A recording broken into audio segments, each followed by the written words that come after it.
Hello and Assalamu alaikum. Ultrascan Diagnostics. This is the CBCT of the patient that you had requested. The area of interest highlighted to us is the upper left quadrant, and there is suspected occlusal trauma on the tooth.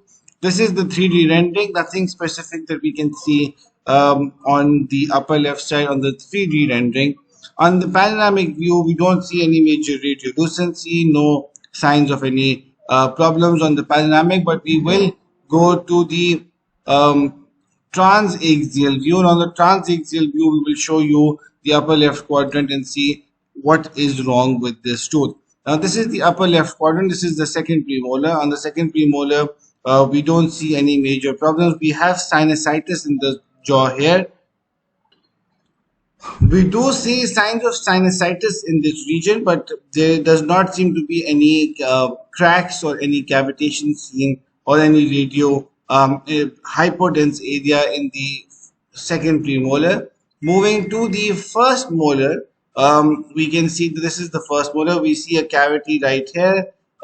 We see a cavity brewing in the dentine below the parietal cusp, the mesioparatal cusp.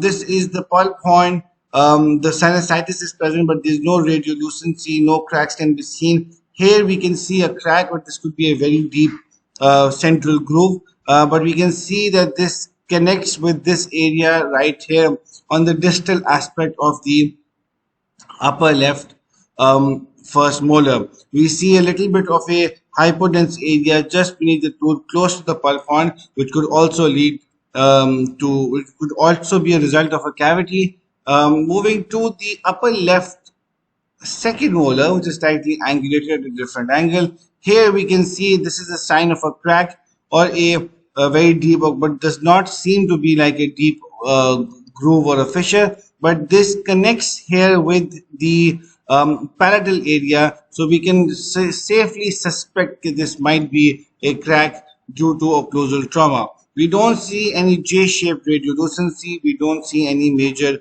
radiolucency, but we do, however, see immense sinusitis in the upper left maxillary sinus.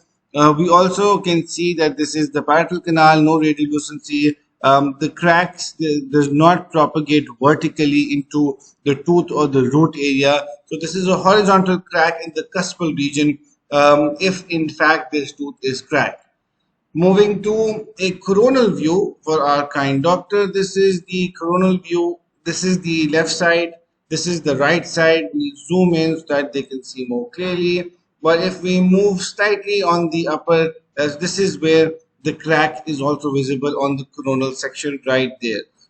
This could also be a result of some kind of occlusive trauma, but there does not seem to be a vertical root, sorry, vertical root fracture. In fact, only seems to be a horizontal line here.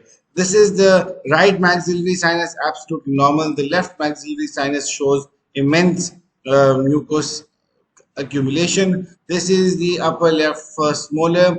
This is with the groove and the small cavitation. And this is where we can see the slight cavity on the mesioparatal cusp dentine. So this is what we can see. If there are any further questions regarding this case, please feel free to reach to our team and we will be happy to help. Thank you very much.